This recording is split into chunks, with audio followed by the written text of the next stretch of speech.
다 같이 사도신경으로 신앙 고백하면서 새벽 예배 하나님께 올리겠습니다.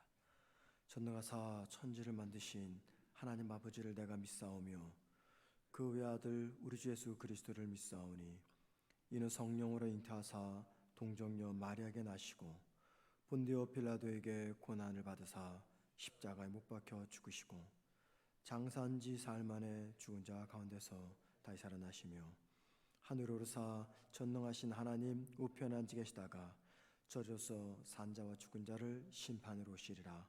성령을 믿사오며 거룩한 공예와 성도가 서로 교통하는 것과 죄를 사하여 주시는 것과 몸이 다시 사는 것과 영원히 사는 것을 믿사옵나이다. 아멘. 찬송가 370장 찬양하겠습니다. 370장입니다.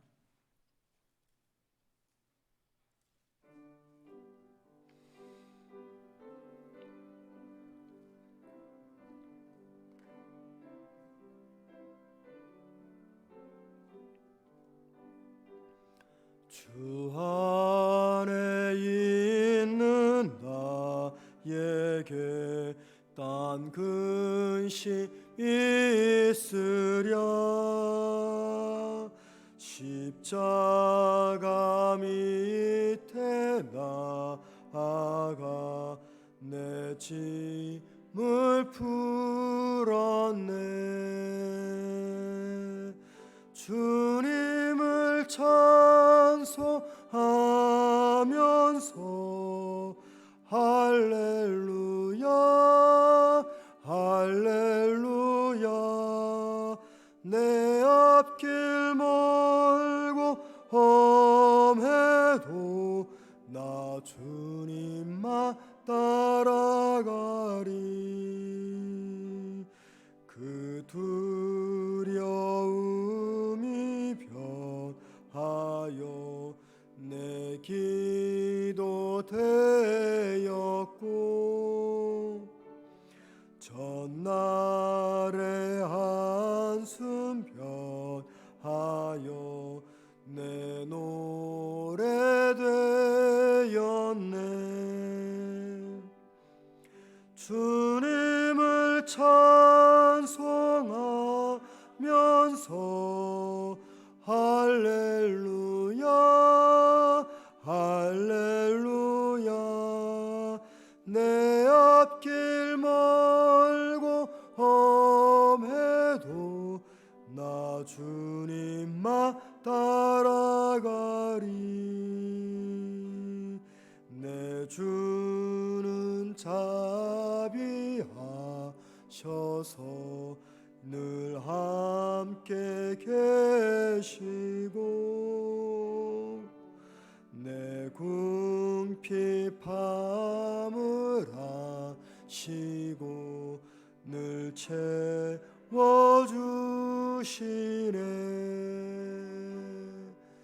주님을 찬송하면서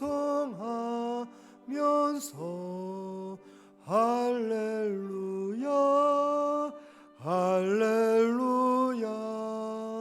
내 앞길 멀고 험해도 나 주님만 따라가리. 내 주와 맺은 언약은 영불변하시니 그 나라 가기까지는 늘 보호하시네.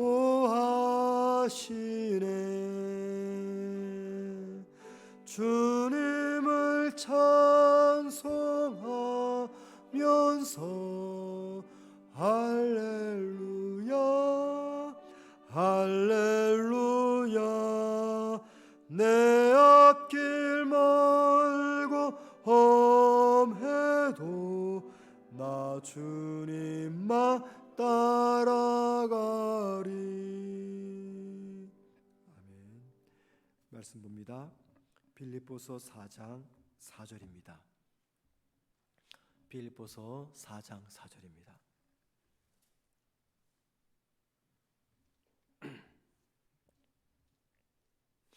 신약 320면 빌립보 4장 4절 제가 혼자 읽도록 하겠습니다. 주 안에서 항상 기뻐하라. 내가 말하노니 기뻐하라. 아멘. 자, 빌립보는 전체 4장으로 되어 있습니다. 3장까지는 빌립보 교회의 문제들 또는 그 문제들을 해결하기 위한 대안들을 설명했다면 마지막 4장은 빌립보 교회를 향한 바울의 권면의 말씀이 기록되어 있습니다. 바울은 빌립보서 4장에서 빌립보 성도들이 하나님이 기뻐하시는 신앙 공동체가 되기 위해서 여러 가지로 권면을 했습니다. 오늘 본문 앞에 있는 4장 1절에서 바울은 권면하기를 빌립보 교회 성도들에게 주 안에 서라라고 권면했습니다. 주 안에 서라. 그리고 2절에서는 또 권면하기를 주 안에서 같은 마음을 품어라 라고 이야기했어요. 그리고 오늘 4절, 5절, 6절에서는 크게 세 가지로 권면을 합니다. 4절에서는 주 안에서 항상 기뻐하라. 5절에서는 관용을 많은 사람들에게 베풀어라. 또 6절에서는 염려하지 말고 기도하라. 이렇게 크게 세 가지로 권면합니다. 오늘은 이 4장 4절에 있는 이 기뻐하는 이 권면에 대해서 말씀을 좀 생각해 보려고 합니다. 바울은 빌립보 교회 성도들에게 기뻐하되 주 안에서 기뻐하라 권면합니다. 1절에서는 주 안에서 서라. 2절에서는 주 안에서 같은 마음을 품어라. 그리고 4절에서는 주 안에서 항상 기뻐하라 라고 말합니다. 바울이 이 4절에서 말하는 기쁨은 감정 또는 심리 상태를 말하는 것이 아닙니다. 또는 인생에서 경험하는 성공이나 혹은 풍족함 때문에 경험하는 기쁨도 아닙니다. 바울이 권면하는 이 기쁨은 주 안에서 경험하는 기쁨입니다. 시편 4편 7절과 8절에 이런 말씀이 기록되어 있습니다. 한번 들어보세요, 여러분. 주께서 내 마음에 두신 기쁨은 그들의 곡식과 새 포도주가 풍성할 때보다 더하니이다. 내가 평안에 눕고 자기도 하리니 나를 안전히 살게 하시는 이는 오직 여호와시니라. 자, 이 말씀 보면요, 세상 사람들은 언제 기뻐하냐면 곡식과 새 포도주로 대변되는 재산이나 혹은 즐길 수 있는 많은 것들이 있으면 기뻐합니다. 재산도 넘치고 또 삶에서 즐기고 누릴 수 있는 많은 것들이 있으면 기뻐하는 것, 이게 이제 세상 사람들의 기쁨의 조건입니다. 그런데 하나님께 마음을 둔 성도는 그런 것들이 부족해도 기뻐한다라고 말합니다. 그러니까는 세상 사람들이 흔히 기쁨을 경험하는 것, 그것들을 초월해서 기쁨을 경험하는 사람들이 하나님께 마음을 둔 성도다라고 말합니다. 왜 그렇습니까? 그 이유는 세상의 기쁨은 유한적입니다. 한계가 있습니다. 또 세상의 기쁨은 환경에 그 뿌리를 두고 있습니다. 그런데 성도의 기쁨의 원천은 다름 아닌 주님이기 때문입니다. 주님은 무한합니다. 주님은 환경을 초월합니다. 그래서 성도의 누리는 기쁨 혹은 하나님께 마음을 둔 성도의 기쁨은 무한하고 환경에 그 근거를 두지 않고 있습니다. 예를 들면 지금 빌립보 교회 성도들에게 주 안에서 항상 기뻐하십시오라고 권면하는 바울의 입장을 한번 생각해 보시죠. 제가 언젠가 말씀드렸지만 빌립보서는 중요한 주제 중에 하나가 기쁨입니다. 왜냐하면 기쁨 혹은 기뻐하라라는 표현이 무려 16번이나 나오기 때문이죠. 전체가 4장이면 한 장당 최소한 4번씩 기쁨이라는 표현이 등장합니다. 그래서 빌립보서는 기쁨의 서신이다, 그런 말을 하는데, 여러분 바울의 입장에서 볼 때 지금 바울이 기뻐할 수 있는 상황입니까? 그는 지금 감옥에 갇혀 있습니다. 언제 재판을 받게 될지 모릅니다. 그리고 그 재판의 결과가 어떤 결과가 나올지도 모릅니다. 자칫 잘못하면 그 결과가 사형에 해당되는 판결도 내릴 수가 있습니다. 도무지 바울은 기뻐할 수 없는 상황이죠. 그러므로 바울이 기뻐하라라고 권면하는 것, 그 기쁨의 출처, 그 근원, 뿌리는 그가 처한 환경에 기인한 기쁨이 아니다라는 것입니다. 바울이 기뻐하라 권면하는 이유는 자신의 삶이 주님 안에 있기 때문입니다. 자, 그걸 가리켜서 오늘 4절에서 주 안에서 항상 기뻐하라. 우리의 삶의 뿌리가 주님 안에 있기 때문에, 우리의 마음을 주님께 두기 때문에, 그래서 세상의 기뻐할 수 있는 상황과 모든 조건들을 초월해서 우린 기뻐할 수 있는 사람입니다라고 말씀합니다. 여기 4절에서 주 안에서 항상 기뻐하라 라고 말할 때 여기는 크게 두 가지 중요한 의미가 담겨 있는 것 같습니다. 그 첫째는요, 그리스도인이 경험하는 기쁨은 근본적으로 주님과의 관계에서 나오는 기쁨이라는 것입니다. 주님과의 관계에서 나오는 기쁨, 그래서 주 안에서 기뻐하라 말하죠. 바울은 갈라디아서 5장 22절에서 주님과의 관계에서 나오는 기쁨을 가리켜 성령의 열매라고 이야기합니다. 성령의 열매, 주님과의 관계에서 나오는 기쁨이기 때문에. 자, 그래서 여러분, 주님과의 관계에서 주어지는 기쁨이란 감정 혹은 심리 상태가 아닙니다. 또는 우리가 경험하는 성공이나 풍족함 때문에 경험하는 기쁨도 아닙니다. 우리가 주님과 관계에서 기뻐하는 이유는 다름 아닌 내가 주님 안에 있고 주님이 내 안에 있기 때문입니다. 비록 지금은 어려운 상황에 놓여 있지만 그 환경을 뛰어넘어 결국은 구원으로 인도하실 그 주님의 절대 주권을 내가 믿기 때문에 나오는 기쁨, 바로 그것이 주 안에서 항상 기뻐하는 것입니다. 주님과의 관계에서 주어지는 기쁨이죠. 그래서 우리가 주님과의 관계가 바르게 맺혀 있으면 비록 내 삶의 환경이 기뻐할 수 없는 상황이라 말하더라도 우리 그 속에서 기뻐할 수가 있는 것이죠. 바로 지금 그 이야기를 하고 있습니다. 두 번째, 주 안에서 항상 기뻐해라.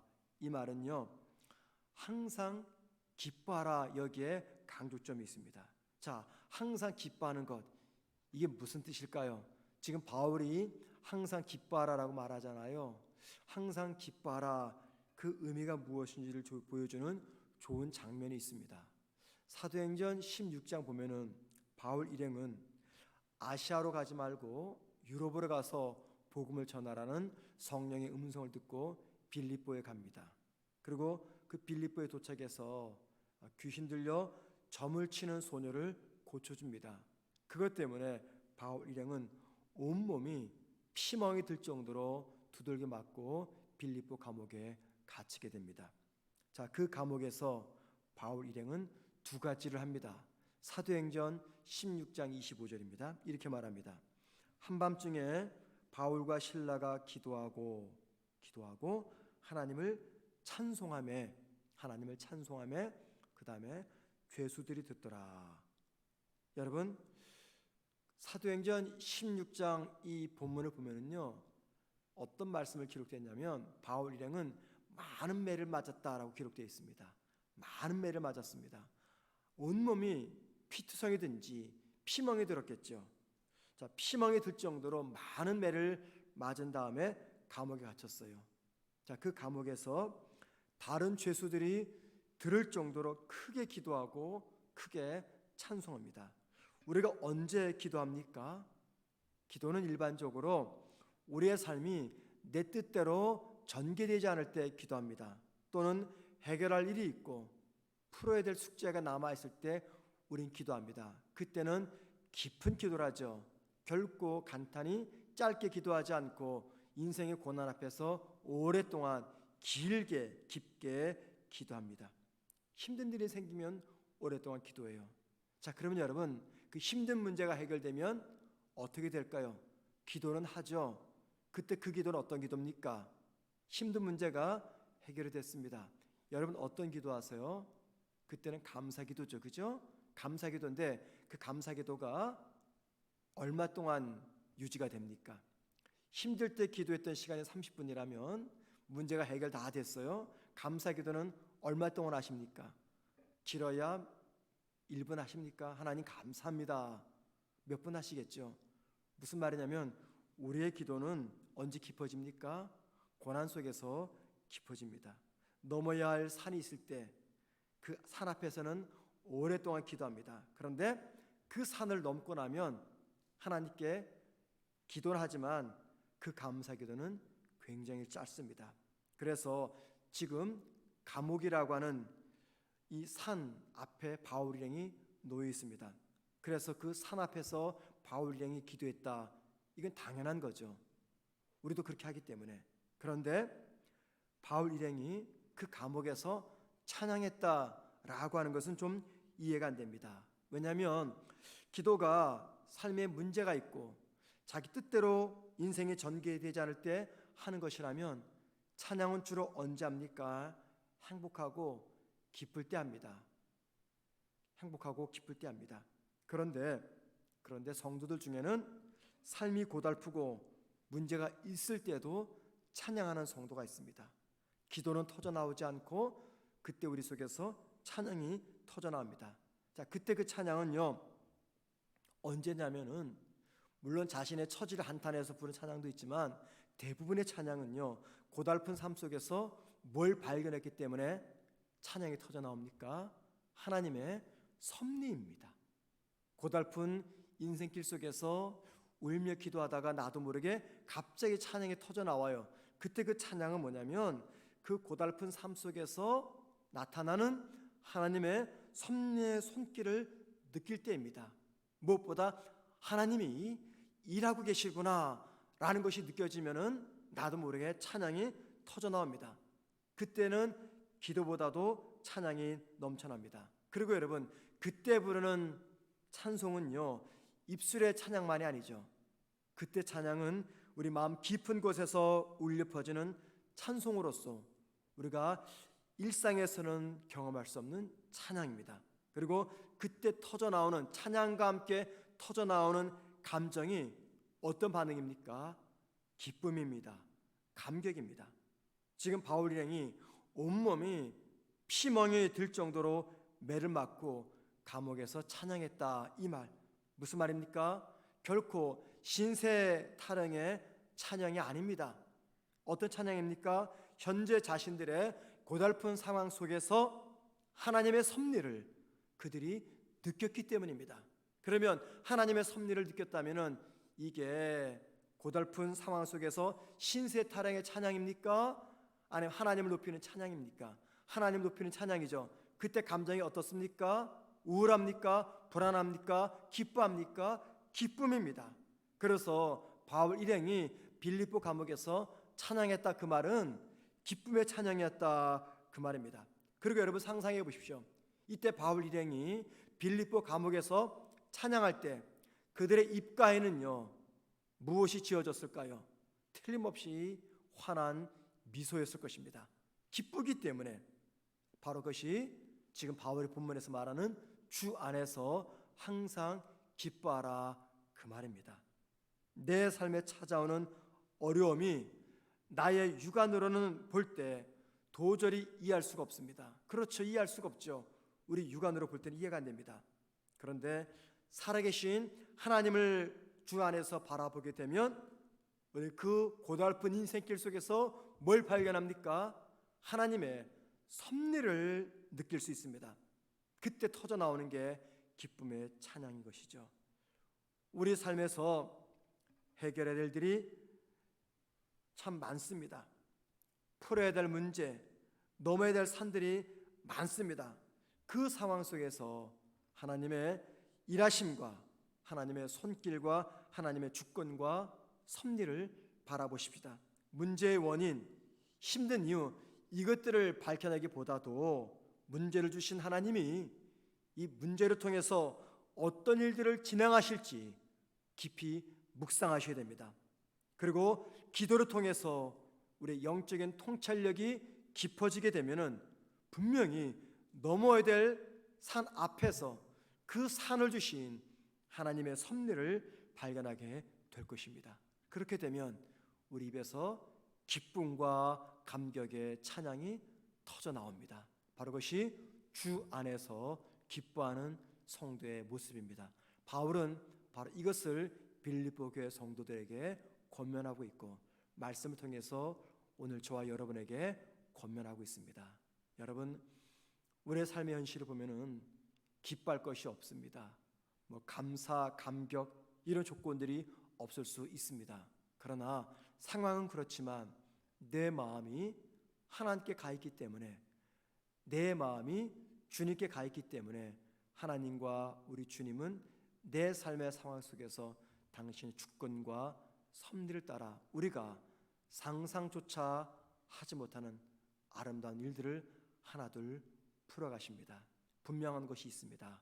하나님은 우리에게 고난을 주실 때는 참 빨리 주십니다. 고난은 마치 이메일처럼 즉각 옵니다. 그런데 그 고난에 대한 설명서는 굉장히 늦게 옵니다. 왜 내가 고난을 겪어야 되는지 고난에 관한 설명서는 마치 배를 타고 오는 것처럼 굉장히 늦게 옵니다. 그러나 중요한 것은 마침내 옵니다. 그리고 왜 고난을 내가 겪어야 되는지 고난의 설명서인 하나님의 말씀을 통해서 발견하게 되고 그 속에서 우리는 기뻐할 수가 있는 것입니다. 오늘 하루도 주님께 마음을 둔 성도답게 주 안에서 기뻐하는 삶을 살아가기를 주님의 이름으로 축원을 드립니다. 기도하겠습니다. 하나님 아버지, 우리 모든 성도들에게 기도를 통해서 깊은 영적인 분별력과 통찰력을 허락하여 주옵소서. 그리하여 그 깊어진 영적 통찰력을 가지고 내 삶의 문제 앞에서 문제만 보는 것이 아니라 문제 속에 담겨져 있는 하나님의 특별하신 섭리를 바라보게 하옵소서. 그리고 그 섭리를 인하여 기쁨으로 고난 가운데서도 찬양할 수 있는, 기뻐할 수 있는 우리 모든 주의 성도들 되게 하옵소서. 오늘도 우리 모든 성도들과 하나님 함께 동행하시고 어느 곳에서 무엇 하시든지 주님의 사랑의 손길로 지켜주시며 보호하시어 주옵소서. 오늘 수요 예배를 드리게 됩니다. 모든 성도들 원근 각처에서 예배당으로 오실 때 오시는 발걸음이 복되게 하시며 하나님을 예비함으로 더욱더 주님을 깊이 알아가는 복된 예배 시간 되게 하옵소서. 예수님의 이름으로 기도드립니다. 아멘. 하늘에 계신 우리 아버지여, 이름이 거룩히 여김을 받으시오며 나라의 마옵시며 뜻이 하늘에서 이루어진 것 같이 땅에서도 이루어지리다. 오늘날 우리에게 일용할 양식을 주옵시고 우리가 우리에게 죄 진 자를 사하여 준 것 같이 우리 죄를 사하여 주옵시고 우리를 시험에 들게 하지 마옵시며 다만에게서 구하옵소서. 대개 나라와 권세와 영광이 아버지께 영원히 싸움나이다. 아멘. 이 시간 기도하실 때 하나님의 섭리와 하나님의 주권을 신뢰함으로 내 삶의 상황과 관계없이 항상 기뻐하게 하옵소서.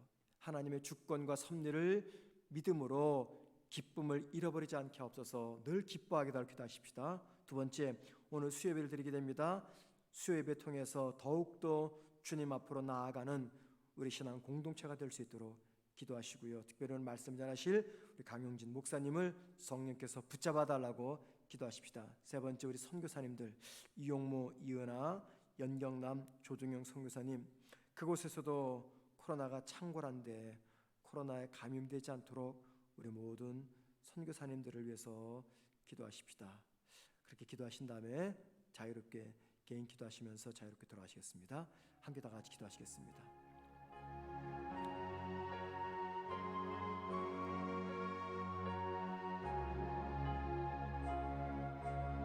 하나님, 오늘도 우리들에게 말씀 통해서 왜 하나님의 섭리와 주권을 믿고 신뢰해야 되는지 알려주셔서 감사합니다. 하나님의 섭리, 하나님의 주권, 내 눈으로는 볼 수도 없고 내 생각으로는 이해도 안 되지만은 영적인 바른 통찰력을 가지고 내 삶 속에서 나타나는 하나님의 섭리와 주권을 우리가 발견하게 하옵소서. 그리고 그것 때문에 상황과 관계없이 기뻐할 수 있는 우리 모든 성도들 되게 하옵소서. 주님, 육안으로 볼 때는 도무지 기뻐할 수 없는 상황이지만 주님의 섭리를 바라보는 영적인 시각으로 볼 때 우리가 기뻐할 수 있도록 도와 주옵소서. 하나님, 염려와 불안과 근심 속에서 살아가는 성도들이 기뻐하기가 너무나 힘이 들지만 우리가 마음을 하나님께 두기에 그래도 주님 안에서 주님과 관계 때문에 주님의 섭리를 믿기 때문에 감사하고 기뻐할 수 있는 우리가 되게 하옵소서. 하나님, 오늘 수요 예배로 성도들이 모입니다.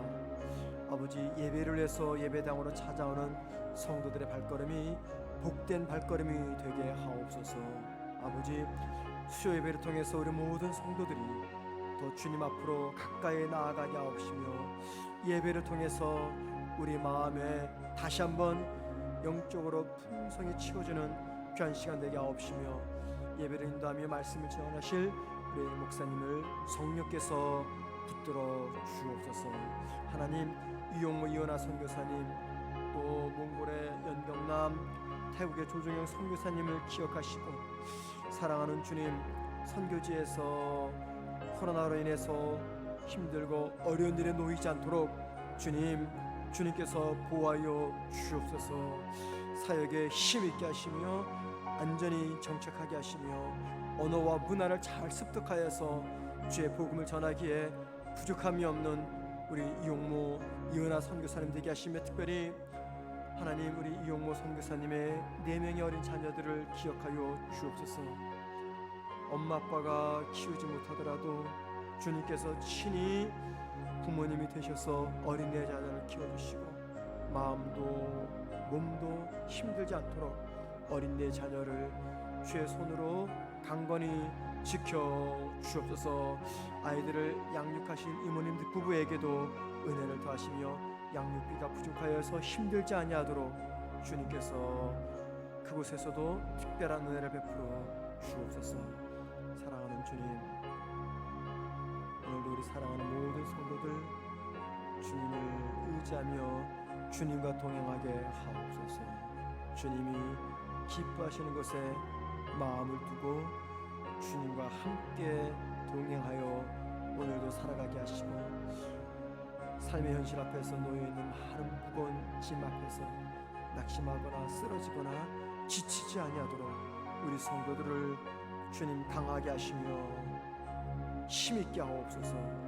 코로나 백신 접종을 하고 여러 가지 몸이 힘들고 마음이 힘든 성도들을 강한 손으로 붙잡아 주시고 부작용으로 고생하지 않도록 어려운 일에 놓이지 아니하도록 우리 모든 성도들을 주님 보호하여 주옵소서.